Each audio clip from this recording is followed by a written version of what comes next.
Bismillahirrahmanirrahim. Sampurasun. Assalamualaikum warahmatullahi wabarakatuh. Salam sejahtera untuk kita semua. Salam, Namo Buddhaya, Om Swastiastu. Salam kebajikan, Rahayu. Ketika kita tahu bahwa tujuan hidup itu adalah kembali kepada Tuhan dengan seutuhnya, maka kita harus berperang melawan entitas itu. Kita harus berperang melawan nafsu itu. Kita harus mengalahkan nafsu itu. Kita harus mematikan nafsu itu, membunuh nafsu itu sampai akhirnya nafsu itu bisa lenyap, mati, hilang, dan kita bisa kembali kepada Tuhan gitu. Kalau kita mau menyadari, mengerti perang ini, perang abadi ini dalam konteks reinkarnasi pengulangan terus, terjadi di mana perang ini? Di sebuah ruang kosong. Mikir A, ada terusannya, dualitasnya. Wah, nyebelin tuh orang. Dia bikin lagi dua cabang gitu.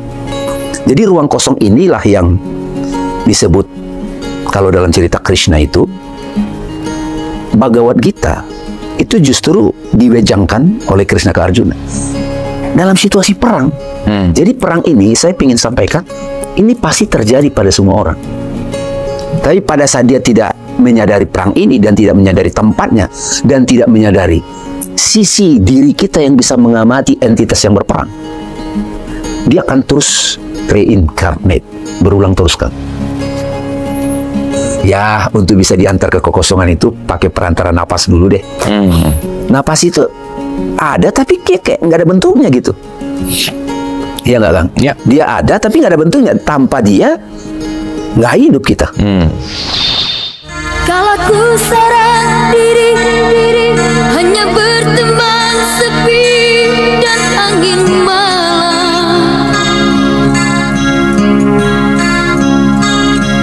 ku coba merenungi tentang jalan hidupku.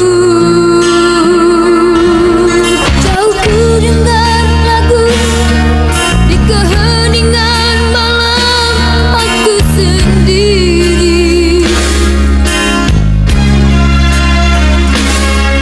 Ku coba merenungi tentang jalan hidupku. Melangkahkan kakiku dan menyimak sebuah arti kehidupan. Hati selalu bertanya, adakah kasih suci? Seberkas cahaya terang menyinari Kalaku seorang diri dan menyimak arti kehidupan, kulangkahkan kakiku dan menyimak sebuah arti kehidupan. Aku mendengar dalam kesunyian hanya seberkas cahaya yang menerangi jalan kehidupanku. Jumpa lagi, saya Umar Hamzah di channel YouTube Anak Alam. Seperti biasa, kita atau saya mengajak selancar Mayantara. Cuplikan video dari saya inspiratif atau saya inspiration yang membuat kita mendapatkan inspirasi. 3 fakir. Fakir tidak memiliki apa-apa, tidak bisa berbuat apa-apa, dan tidak punya apa-apa. Tidak memiliki ilmu kecuali ilmu milik Allah semua. Semua kita adalah milik Allah. Kita adalah hamba. Kita mengabdi kepada Allah yang Maha Kuasa. Abdillah Abdullah. Tantra, siklus kehidupan, reinkarnasi,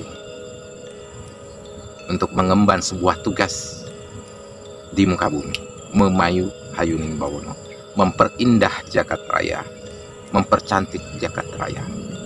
Bumi sebagaimana sudah indah, dikelola, ditata, mengambil sebagian rezeki dari muka bumi dan sebagian lagi mengembalikan. Inilah tugas kita, perang melawan diri sendiri. Diri kita semua, diri saya sendiri, diri para sahabat-sahabat semua. Jangan sampai terkotori oleh diri sendiri, hawa nafsu atau nafs diri kita.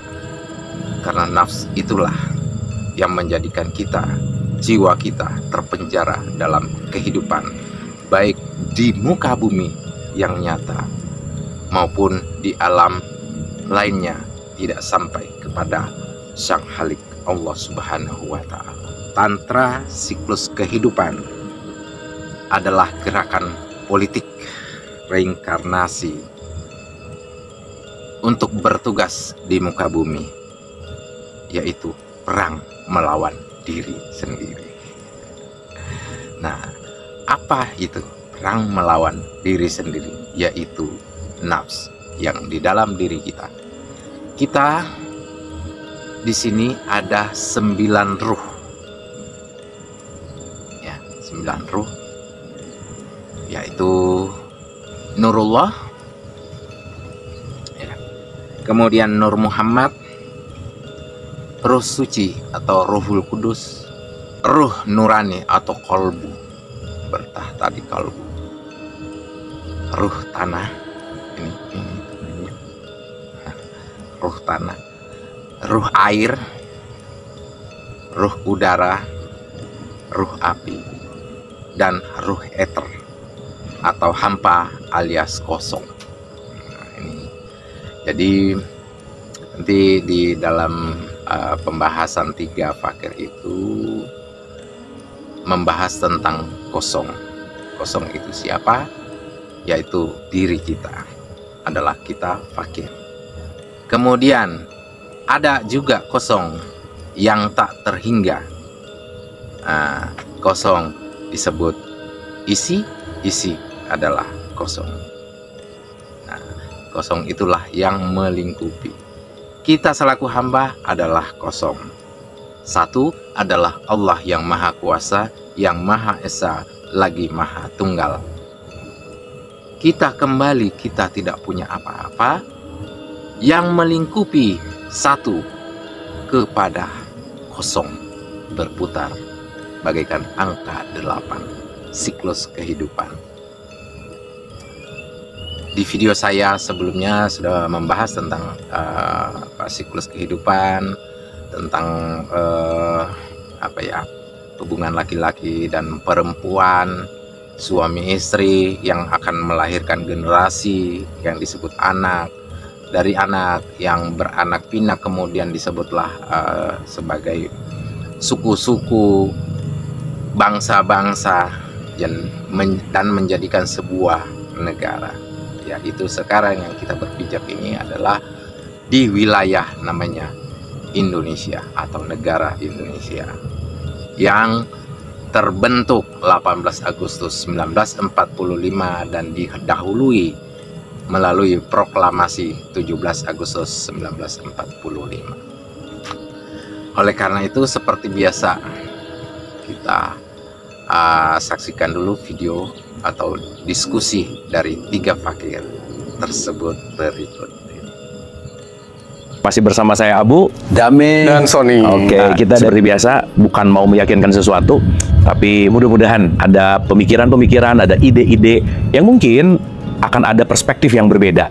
Dan kita sedang menyelami serial reinkarnasi yang kita nggak pernah tahu kapan selesainya, karena selalu berkembang idenya, dan kita pada tahap konteks yang dimana akan kita bedah tentang hawa nafsu.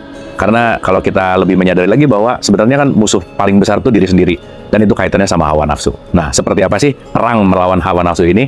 Mas Sony, silakan. Kang Abu, Bang Dame, ya ini kita kan bahas tentang perang melawan hawa nafsu ya.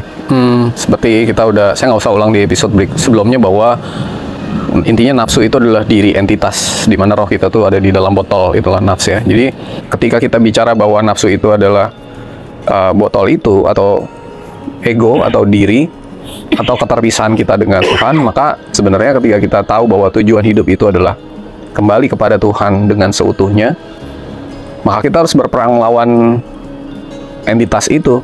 Kita harus berperang melawan nafsu itu. Kita harus mengalahkan nafsu itu. Kita harus mematikan nafsu itu, membunuh nafsu itu sampai akhirnya nafsu itu bisa lenyap, mati, hilang, dan kita bisa kembali kepada Tuhan gitu.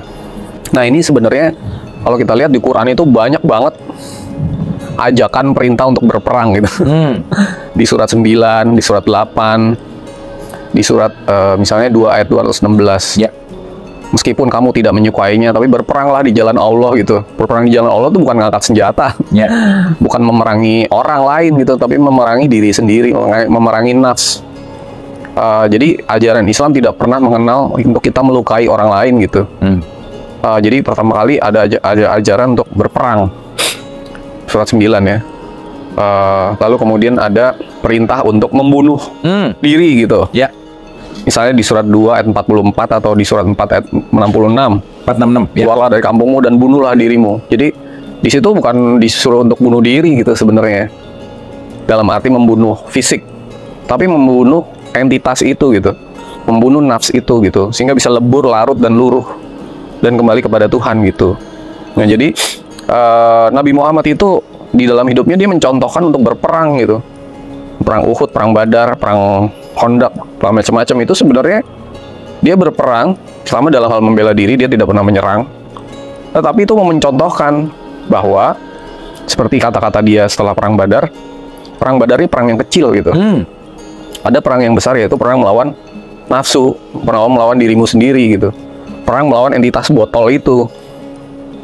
Dan di dalam entitas botol itu banyak sifat-sifat kafir gitu. Apa namanya, misalnya di surat diwajibkan berperang ya.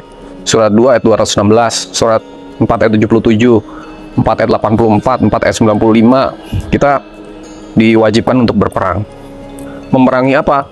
Pertama, memerangi sifat-sifat musyrik di dalam diri kita. Jadi kamu kalau ada ketemu orang musyrik, perangilah. Itu bukan maksudnya ketemu orang person, tapi sifat-sifat musyrik di dalam diri kita itu loh harus diperangi. Bahkan ada kata-katanya, kalau ketemu orang musyrik, penggallah mereka gitu. Potonglah ayat 12, potonglah jari-jarinya. Surat 47 ayat 4. Itu bukan ngajarin kita untuk ketemu orang beragama lain terus mau dipenggal kepalanya atau dipotong jarinya, enggak. Tapi sifat musyrikin di dalam diri kita itu, itulah yang harus dipenggal gitu. Janganlah mengambil orang musyrik sebagai pemimpin dulu, Al-Maidah.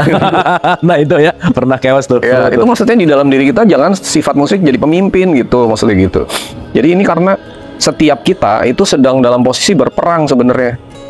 Berperang melawan botol gitu. Perang melawan botol judulnya gitu. Oke.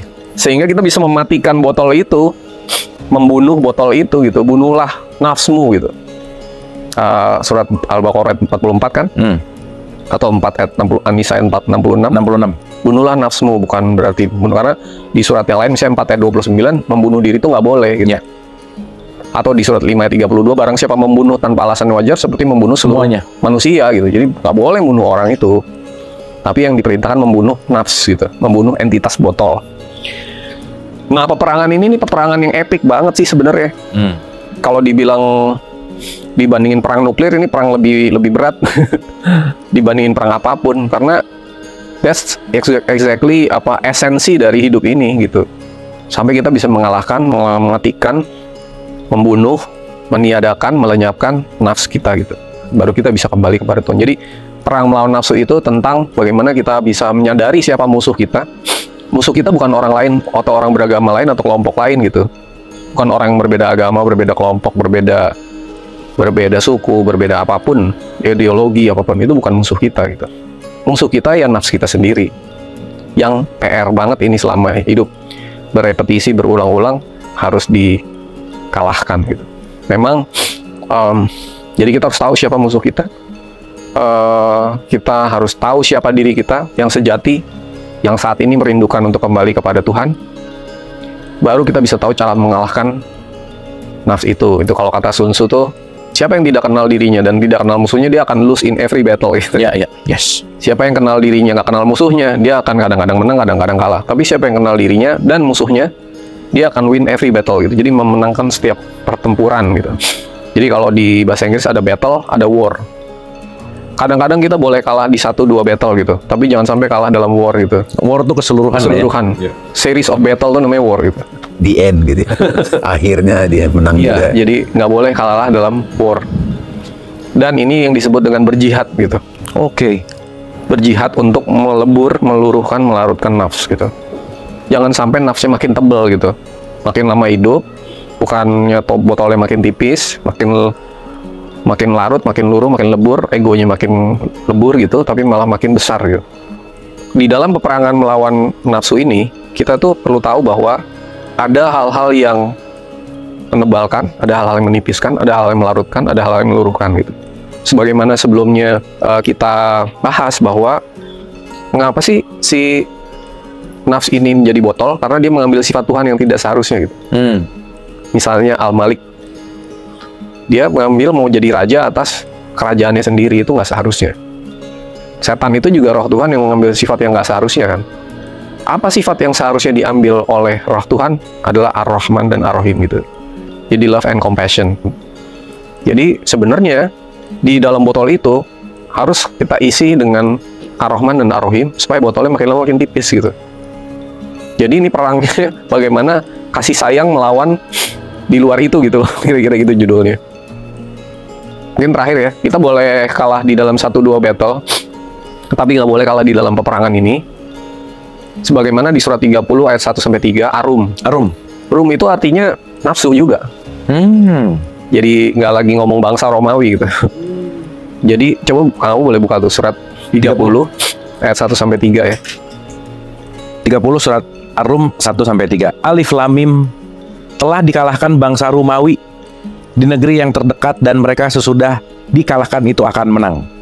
Ya jadi Romawi itu cerita tentang kalah dan perang. Jadi kita tuh kadang-kadang nafsu itu menang, kadang-kadang diri sejati kita yang menang. Tapi jangan sering-sering gitu nafsu itu menang. Kalau bisa peperangan ini dimenangkan oleh diri sejati kita untuk bisa mengalahkan botol supaya kembali kepada Tuhan gitu. Mungkin gitu awalnya. Oke, thank you Mas Sony. Ini banyak hal yang nanti mau didiskusikan lebih dalam. Bang Dame, perspektif nih. Hawa nafsu. Bismillahirrahmanirrahim. Mas Sony, terima kasih ya atas uraiannya itu. Saya mau ajak teman-teman menonton ini, Kang Abu, Mas Sony. Ini perang ini real nggak ini terjadi gitu ya? Nah, selama ini kan kita melihat perang itu sebagai perang yang terjadi di luar ya. Sekarang ada yang baru, perang di sosmed gitu kan. Perang pro kon gitu. Kayaknya senang banget nih kalau di dialog-dialog kan ada pro kontra gitu kan. Satu meja gitu. Jadi senang banget nih debat ini nih. Jadi perang ini semacam keniscayaan permainan, Mas Sony. Tapi kalau mau kita ambil hikmah ataupun hakikat di balik cerita perang ini, Nabi Muhammad sudah memberi isyarat perang itu adalah perang batin. Saya ingin ambil contoh ini, Kang, dari perspektif yang sering saya alami. Ya, kita semua alami. Bangun pagi misalnya contohnya. Itu kan bangun aja baru mau buka mata, itu sudah ada bagian dari diri kita yang pingin tidur atau pingin bangun untuk meditasi atau sholat. Udah perang tuh. Nah, ini yang benar yang mana nih? Kalau kita habis baru dapat pembekalan dari ustadz ataupun dapat teori motivasi, saya harus bangun, gitu. Jadi perang gitu. Jadi ada bagian yang A, ada bagian B. Ini kan perang nih. Saya lagi mau menghindari antara dikotomi baik buruk nih, Kang Awu. Ya kan, karena pada level tertentu baik buruk itu adalah keniscayaan dari dualitas. Nah, yang suka orang tidak paham ini dalam konteks perang ini nih, kan sering kalah kita nih. Kalahnya itu apa? Kita menyesal. Kita menghujat diri sendiri. Kita tidak berubah. Kita tidak hijrah. Ini perang ini juga ada kaitan nama hijrah nih. Tidak transformasi. Jadi kalau terjadi perang di dalam diri, terus terang saja kita sering kalah. Tapi yang suka orang tidak pahami kontemplasi adalah dalam kondisi perang batin itu. Panggung perang itu apa gitu. Pernah nggak itu, Kang Abu? Jadi saya dari dulu kan, kita dari dulu sering didengarin. Tapi kalah mulu, Kang Abu. Kalah mulu melawan diri sendiri. Ya kan? Tapi kalau kita sudah mulai melakukan kontemplasi, meditasi atau self inquiry, sisi iblis, sifat kemalekatan yang selalu berperang abadi ini terjadi di mana gitu Kang? Di mana battlefieldnya? Battlefieldnya di mana? Kalau di film kisah Mahabharata kan Kurukshetra kan. Tapi kalau ini perang yang sekarang kita kontemplasi kepada diri kita, ini perang ini terjadi di mana? Ini yang saya bilang waktu saya diskusi juga sama Kang Abu juga kenal Arif ya. Itu 3 minggu perang batin dia. Si guru baik tapi bejat. Ini baik tapi bejat. Itu pusing dia. Nah, pada waktu saya ajak dia menyadari perang batin itu, lalu saya tanya, itu terjadi di mana? Di sebuah ruang kosong. Itu yang waktu itu kita diskusi, waktu kita 3 fakir diundang untuk bimbingan meditasi kan? Ya. Mas Sony ngasih tahu, ada yang mengamati sinaps ini. Tapi sebelum mengamati, terjadi di mana? Kita akan sebut di dalam diri kan? Tapi diri ini realnya apa? Itu yang disebut ruang kosongnya itu. Ada entitas itu. Dia kan tidak fisik, paling karakter gitu. Kalau kita meditasi kan gitu. Aduh gimana sih? Itu pertengkaran antar 2 entitas di dalam. Sisi kemalekatan, sisi keiblisan. Kalau kita mau menyadari, mengerti perang ini, perang abadi ini dalam konteks reinkarnasi, pengulangan terus. Terjadi di mana perang ini? Di sebuah ruang kosong. Mikir A, ada terusannya, dualitasnya. Wah, nyebelin tuh orang. Dia bikin lagi 2 cabang gitu. Jadi ruang kosong inilah yang disebut, kalau dalam cerita Krishna itu, Bhagavad Gita itu justru diwejangkan oleh Krishna ke Arjuna dalam situasi perang. Jadi perang ini saya ingin sampaikan, ini pasti terjadi pada semua orang.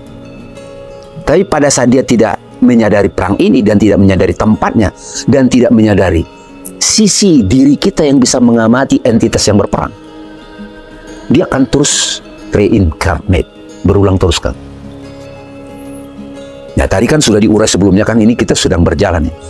Begitu kita merasa terpisah dari dia yang meliputi kita, Mas Sony kasih analogi air dalam botol, atau kalau guru yang saya hormati Rupert selalu separate self, ego gue, udah pasti ada perang. Dan pada saat perang antara kebaikan dan keburukan terjadi di dalam, sering kalah tuh kebaikan, naik turun, kalah menang. Nah saya waktu itu kasih tahu sama Arif, Kang Abu, coba kamu perhatiannya bukan kepada entitas yang berperang, bertengkar itu, tapi di mana perang itu terjadi. Fieldnya mana gitu, field of battle itu, ruang kosong itu Kang. Nah di ruang kosong itulah tiba-tiba kita perhatiannya berpindah kepada ruang kosong itu, keheningan, kolbu, tiba-tiba perang itu surut, gak dia dapat tunjuk, iya kan? Nah cuman waktu kita bimbingan meditasi itu kan orang nanya, gimana caranya bisa menyadari kosong kok dibilang ada, kosong kok dibilang ada. Ya untuk bisa diantar ke kekosongan itu pakai perantara napas dulu deh. Napas itu ada tapi kayak nggak ada bentuknya gitu. Iya nggak Kang? Ya. Dia ada tapi nggak ada bentuknya. Tanpa dia nggak hidup kita.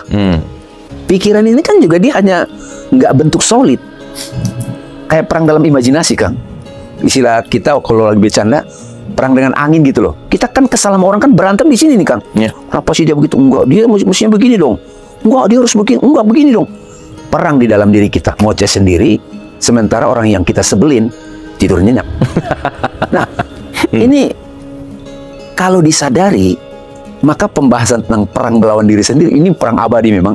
Tapi kalau kita udah tahu rahasianya, jadi Cina nggak ada perang lagi. Perang itu justru untuk mengerti, untuk membuat kita mengerti.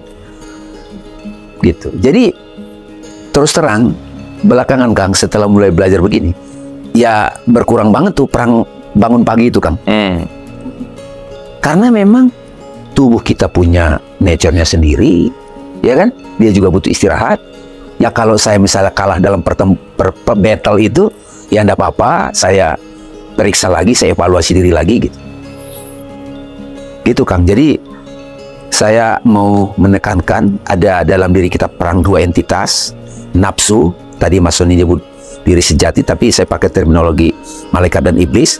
Tapi 2 entitas ini mengalami perang, pertempuran, itu di mana di wilayah kosong itu, saat kita bisa mengamati dua entitas yang berperang ini, baru kita bisa menemukan wejangan Bhagavad Gita atau petunjuk nuzulul Quran di situ. Dan kalau kita tarik ke syariat Islam, puasa Ramadan itu kan perang. Ya. Perang melawan nafsu, keinginan. Tapi kalau sudah mulai menyadari sang pengaman atau ruang hening di mana perang itu terjadi, maka kita kangen perang, Kang. Kok nggak ada seru-seruan nih gitu loh. Coba. Oke. Ya, jadi perjalanan pertama kita kayak, aduh kok nggak menang-menang nih. Ada begitu, Kang. Saya bertahun-tahun begitu juga. Tapi begitu kesadaran saya fokusnya pada di mana perang itu terjadi, kekosongan, melalui perhatian pada napas kita jadi sadar kekosongan di mana perang antar batin itu terjadi, nafs itu, hawa nafsu tadi. Tiba-tiba perang itu nggak terlalu banyak lagi. Maka kadang-kadang, wah mana lagi gitu ya? Nggak mendominasi lagi. Jadi saya langsung ke situ, Kang Bu, directannya. Karena ya kalau orang belum, kita kan udah bahas who am I, lapisan-lapisan diri gitu. Kalau nggak ngerti juga perang dalam diri ini dan kalah mulu, ya berarti belum paham tadi yang saya bilang itu. Ruang di mana tempat itu terjadi. Iya kan? Ini kan perang antar pikiran satu sama pikiran lain. Makanya beberapa guru meditasi kan suka merhatiin, jangan lawan pikiran itu. Jangan tolak, biarin aja. Coba perhatikan jeda antar pikiran. Ketika pikiran mikir A, mikir B, mikir C, mikir D, sebelum pindah dari pikiran A ke pikiran B, kan ada momen hening dulu. Nah, begitu kita nangkap momen hening itu melalui perantaraan perhatian pada napas, tiba-tiba kita merasakan kalau di Buddha namanya nimitta gitu loh. Rasa yang wow, dalam suasana perang itu justru ada kedamaian yang tak terlukiskan gitu loh, Kang. Karena kalau kita masih fokus pada entitas A, entitas B, reinkarnate terus. Tapi begitu kita fokusnya bukan lagi ke entitas nafsunya, mulai kita pada kekosongan, keheningan di mana tempat itu perang itu terjadi, udah. Karena kalau tidak dipahami, dia akan menjadi bahan berikutnya untuk pengulangan kan? Dan tidak selesai, tidak ada selesai. Oke. Jadi langsung perhatian saya ke situ. Karena gini, kalau di bahasa ini lagi saya bukan di surat At-Taubah. Orang-orang kan ini kan biasanya perang ini ada kaitan sama jihad kan? Ya. Iya, Ada betul. jihad, ada hijrah, nanti juga ada syahid, nggak tahu mungkin dibahas juga. Kita bahas ya nanti ya. Begitu ada kematian nafs, itu artinya perhatian kita sudah ke kekosongan, Kang Abu. Tiba-tiba aja syahid gitu loh, menyaksikan. Nanti kita bahas tuh. Itu Khusus tentang itu. di sini.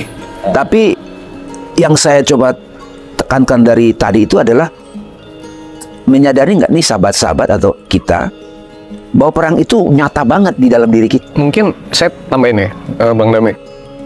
Apa sih perang apa sih misalnya gitu loh di dalam diri nih, ya kan? Sebagai contoh gini deh.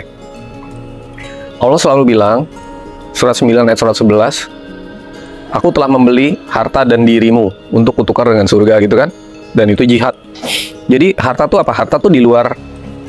Jadi kalau ini nafs, harta itu kayak aksesorisnya gitu loh. Ada anak, ada istri, ada kekayaan segala macam. Dan diri dan botol gitu.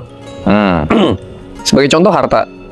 Apa sih perang itu? Ya perang itu misalnya ada orang membutuhkan, kita disuruh sedekah, di situ dibilang jangan sedekah gitu kan? Itu perang. Kan perang kan? Padahal ketika kita sedekah, kita ditukar sama Tuhan energi yang lebih tinggi, yaitu kepahaman kan, bener nggak? Iya. Coba dibuka tuh Kang Abu, surat Al-Baqarah, surat 2, 267 sampai 269. Mungkin ini juga yang ada kaitannya bahwa berjihadlah kamu dengan harta dan jiwa kali ya. Betul. Itu perang juga tuh. Kenapa harta dan jiwa gitu di situnya? Bukan jiwa, nafs. Nafs ya, Itu sorry. terjemahannya ya. Ya, harta dan nafs. Surat iya ya. Ya, 9 ayat 20 kan? Iya ya. Dan 20, 9.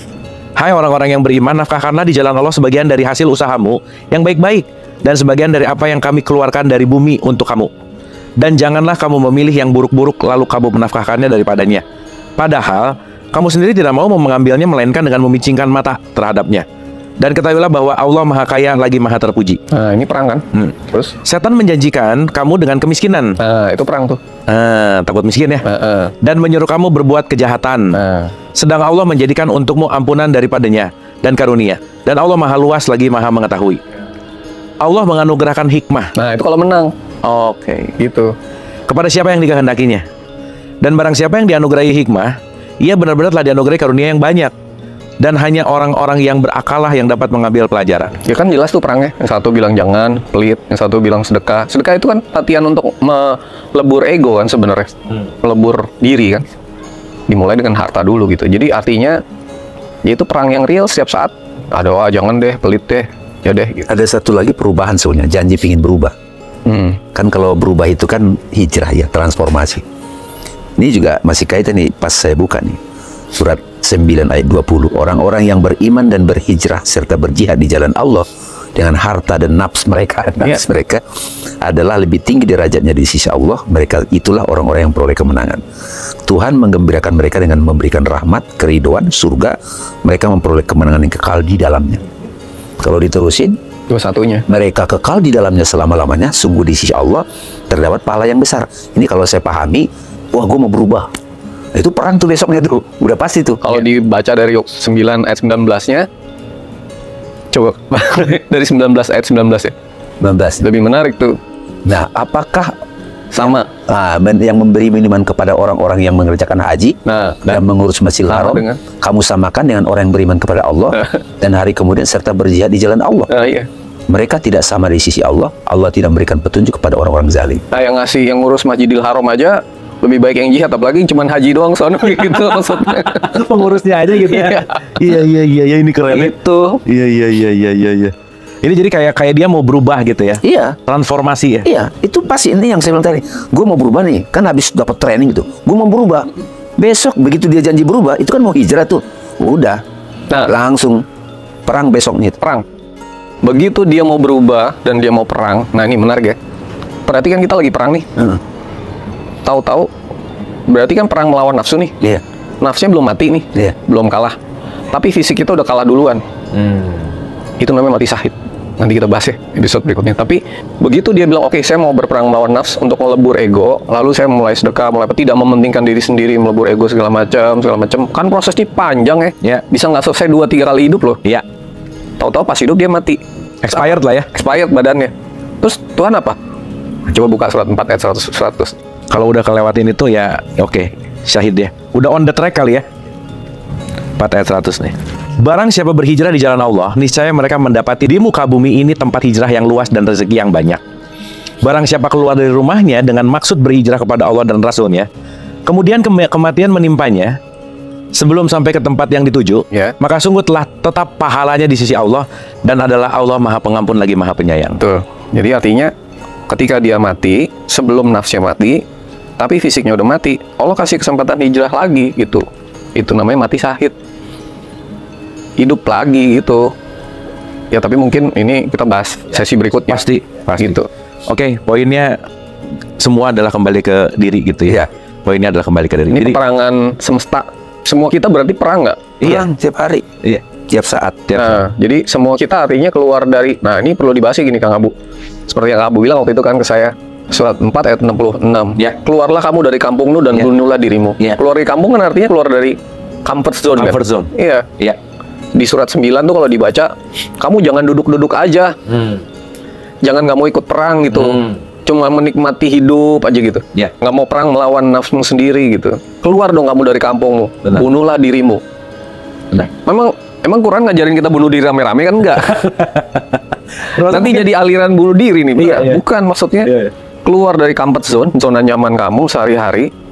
Maksudnya gini loh, kalau kamu misalnya pegawai yang dari pagi sampai malam kerja, pagi malam kerja, ini loh ada PR untuk kamu perang gitu loh. Iya. Keluar dong dari Si comfort itu. si rutinitas itu. Dan bunuhlah dirimu, perangilah dirimu gitu. Supaya kamu tuh mendapat kemenangan. Hayya alal falah kan? Iya. Surat 9 ayat 20 kan? Kemenangan yang nyata gitu. Betul. Dalam perang itu gitu. Wah, menarik sih. Jadi ujung-ujungnya kembali ke diri kali ya. Betul. Dan mungkin juga kalau ngomongin hai orang berselimut, bangun gitu, jangan di conversion terus gitu kira-kira.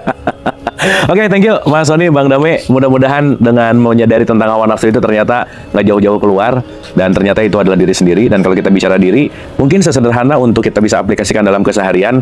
Perang yang sejati itu salah satunya adalah perang melawan kebiasaan kita. Karena tidak ada perubahan dalam kehidupan ini ketika kita tidak memulai merubah kebiasaan kita. Terima kasih. Saudara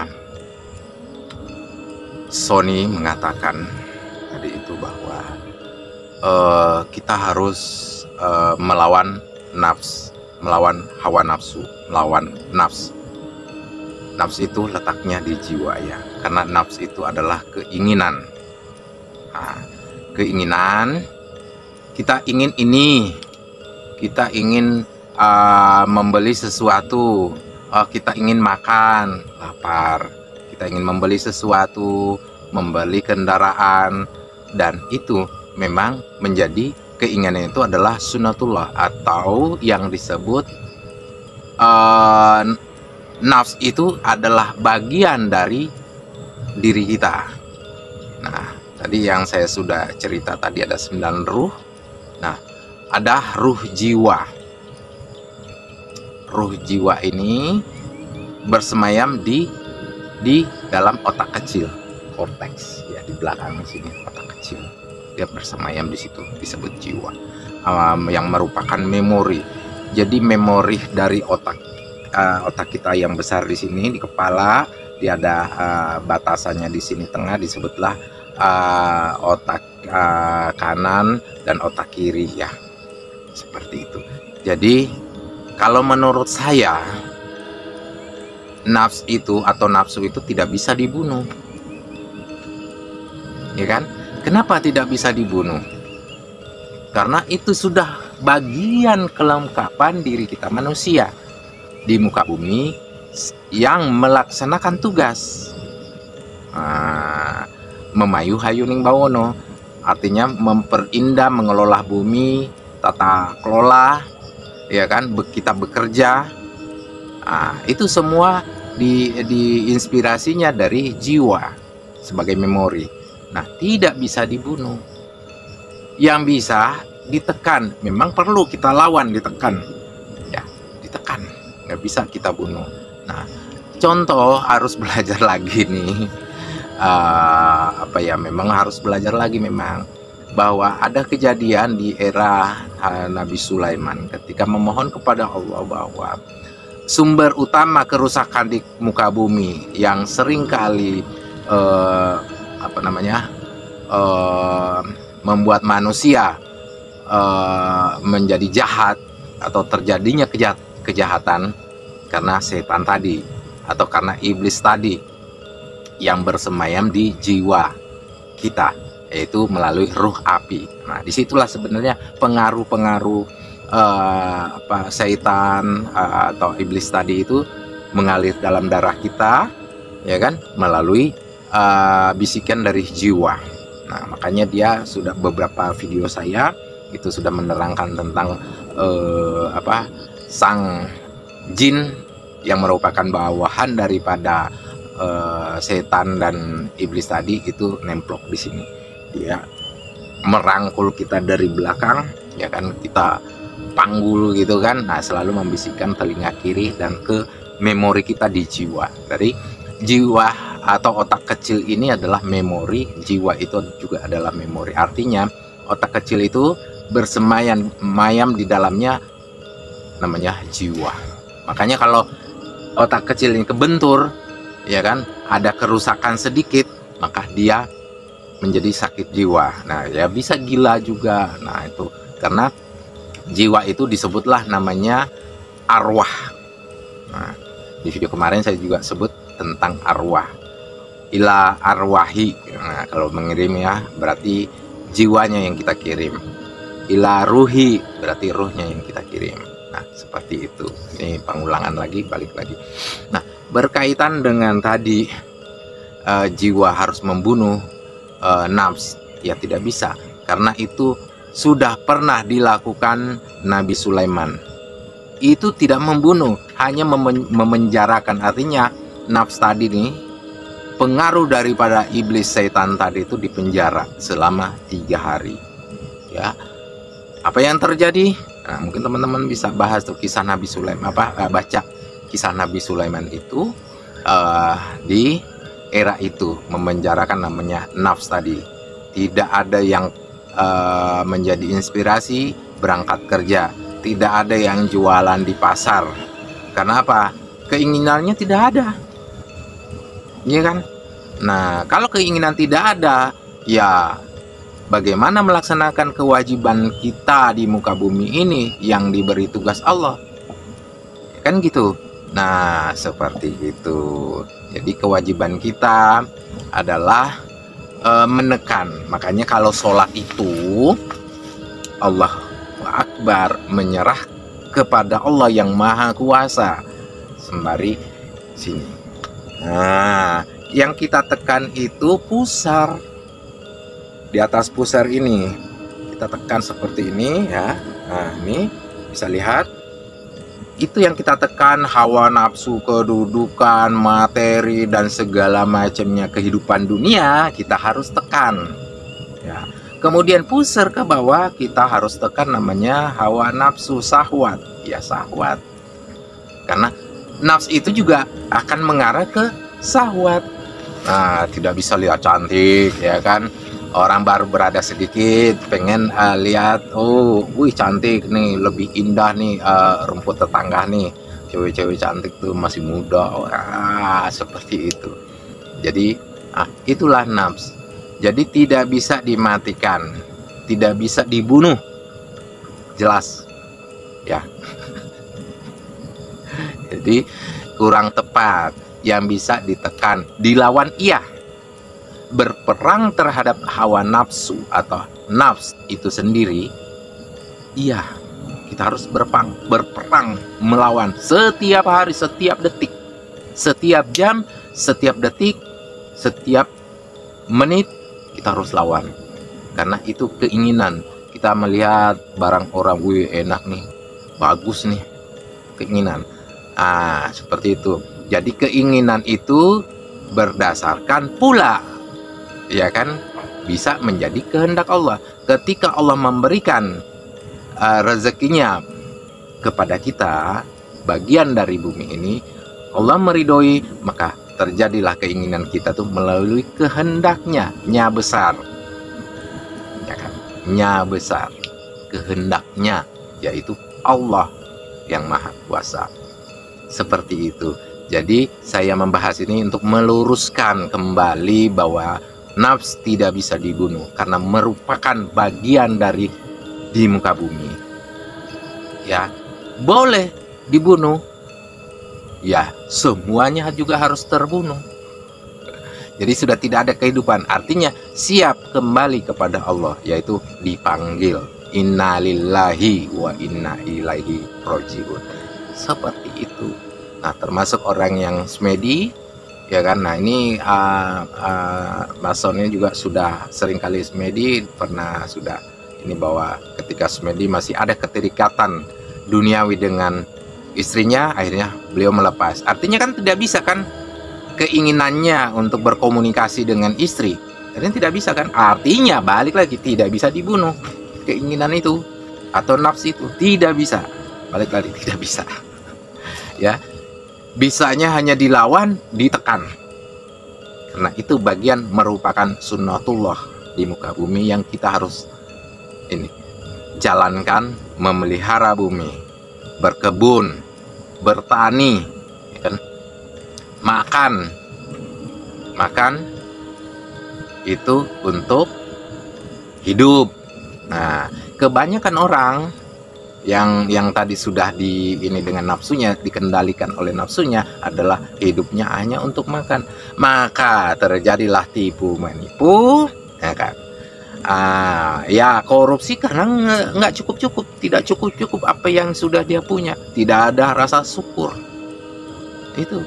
Nah, disitulah karena dia tidak mampu mengalahkan hawa nafs tadi, maka tidak cukup, tidak bersyukur. Pada akhirnya lagi dan lagi, akhirnya numpuk harta, korupsi karena kemewahan.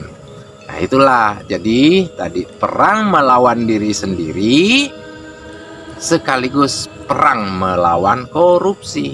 Inilah yang tugas pemimpin sekarang Republik Indonesia, Bapak Prabowo Subianto, adalah perang melawan korupsi. Dan Bapak Prabowo sendiri ketika terjadi kejadian di 98-99, beliau perang terhadap dirinya sendiri, yaitu nafsnya. Akhirnya keluar dari negara Republik Indonesia ke luar negeri, mengabdilah dulu di sana, menimba ilmu dan segala macamnya. Artinya punya kegiatan dan usaha sendiri seperti itu. Jadi nafsu balik lagi tidak bisa dibunuh, bisanya diperangi. Nah kadang-kadang itu tadi yang sudah dibahas ya kan, punya keinginan. Di mana sih letak medan tempurnya? Medan tempurnya di botol itu. Nah ini kan kita ini botol ini, yang disebut fisik ini botol. Nah bisa bercahaya, bisa terang kalau hati kita bersih. Nah makanya selalu terlindungi yang namanya ruh suci. Ruh suci itu, Rohul Kudus itu, nurani itu, ketika kita manusia ingin namanya berbuat tidak baik, maka manusia itu nanti akan ruh suci itu akan keluar seperti itu. Jadi dia nanti keluar hanya bisa melihat apa yang terjadi di depannya. Jadi tidak ikut campur roh suci itu. Jadi roh suci itu tidak ikut campur ya. Nurani itu nurani itu tidak ikut campur. Nur Muhammad tidak ikut campur. Nurullah itu pun tidak ikut campur. Jadi yang ada di situ jiwa, ruh jiwa, ruh tanah, ruh air, ruh udara. Nah, jiwa inilah yang akan mempertanggungjawabkan setiap tindakan dan tingkah laku kita kelak nanti di kemudian hari di alam sana. Nah, seperti itu kira-kira. Jadi berkaitan dengan reinkarnasi tadi, ada lagunya Nika Ardila. Nah, Nika Ardila saya juga sudah bahas tentang Nika Ardila, reinkarnasi Nika Ardila ke Resa di Jeneponto, kemudian itu suaranya, kemudian wajahnya itu ada di Amel di Jakarta.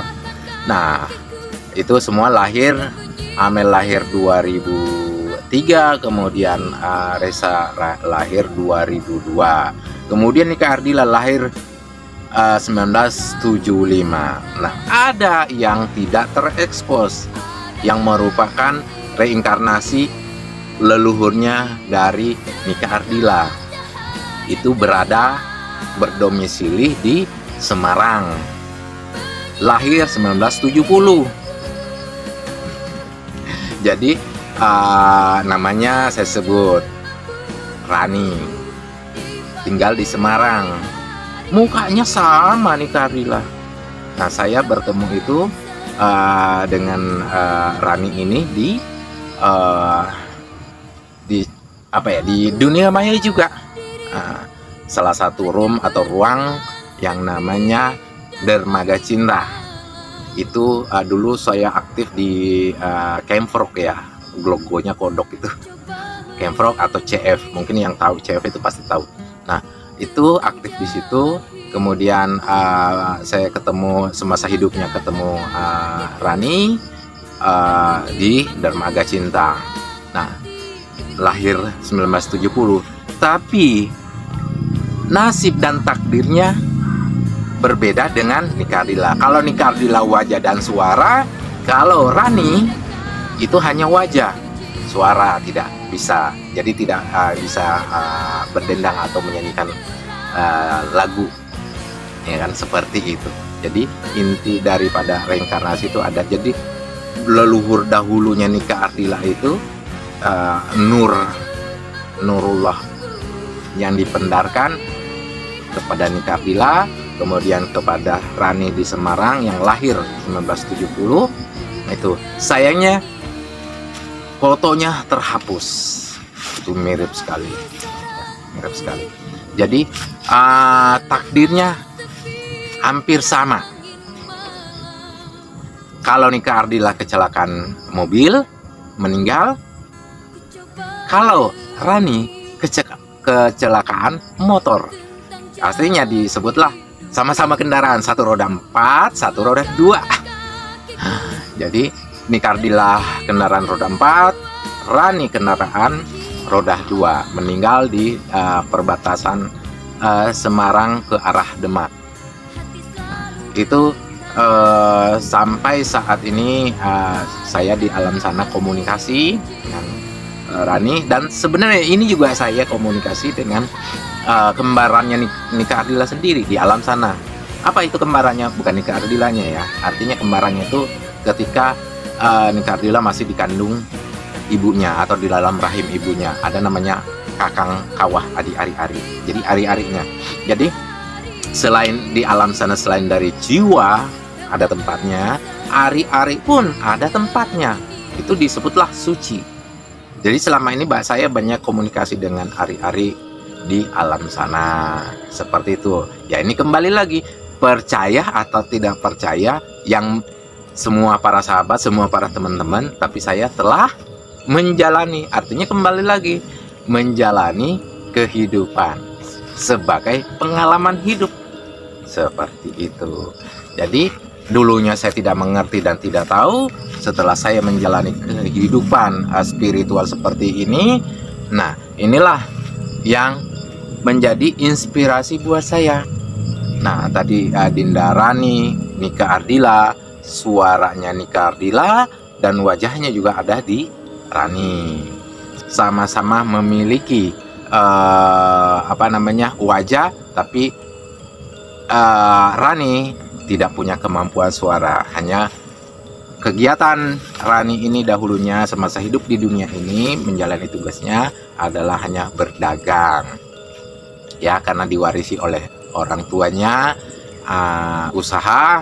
Nah, disitulah dia berdagang. Seperti itu. Jadi kuncinya semua kembali lagi bahwa segala sesuatunya itu Allah yang Maha Kuasa, Allah yang Maha berkehendak. Manusia punya rencana, manusia punya keinginan, akan tetapi Allah yang Maha berkehendak mengatur segalanya. Bisa bertemu siapa, bisa berkenalan dengan siapa. Termasuk saya juga sudah berkenalan juga, datang ke kantor saya pencipta atau karya dari lagu-lagu Nika Ardila, yaitu Kang Deddy Dores. Nah, kebetulan Kang Deddy Dores 2012 datang ke kantor saya di Harmoni Jakarta. Beliau meminta saya untuk menjadi tim kerjanya di bidang politik, karena Deddy Dores almarhum pada waktu itu mencalonkan diri sebagai wakil gubernur Jawa Barat tahun 2013. Seperti itu. Jadi ada Kang Deddy Dores sudah menceritakan beberapa hal yang berkaitan juga dengan Nika Ardila, kehidupan Nika Ardila yang setahu Kang Deddy Dores almarhum, setahu ya, saya tahu Kang Deddy Dores. Nah, selain itu saya sebagai wartawan dunia nyata dan dunia alam sana, saya juga bertanya di alam sana sejauh mana dahulu kehidupannya, baik Dinda Rani maupun Nika Ardila. Yang saya tanya bukan Nika Ardilanya secara jiwa ya, tapi karena saya tidak diizinkan. Nah, jadi saya cuma diizinkan yang sucinya, yang disebut ari-ari atau kembaran kita di rahim ibu, yaitu ari-ari. Nah, itu di film saya itu sudah ada, itu yang kemarin yang ada bayi dalam kandungan, itu kan ada ari-ari itu ya, itulah kembaran kita. Dan itu ketika apakah itu ari-ari itu dibuang ke laut atau dihanyutkan ke kali atau ditanam, itu ada ruhnya, itu kembali ke alam sana ya. Seperti itu pengalaman saya. Jadi kembali lagi ke nafs, tidak bisa dibunuh ya, bisanya hanya ditekan, diredam ya, tidak boleh dibunuh. Kalau mau membunuh ya mati, karena dia menyatu dengan nafas di dalam satu jiwa, satu ruh, dalam satu kesatuan 9 ruh yang saya sudah sebutkan tadi di awal. Sementara itu dulu, terima kasih. Wabillahi taufiq wal hidayah. Wassalamualaikum warahmatullahi wabarakatuh.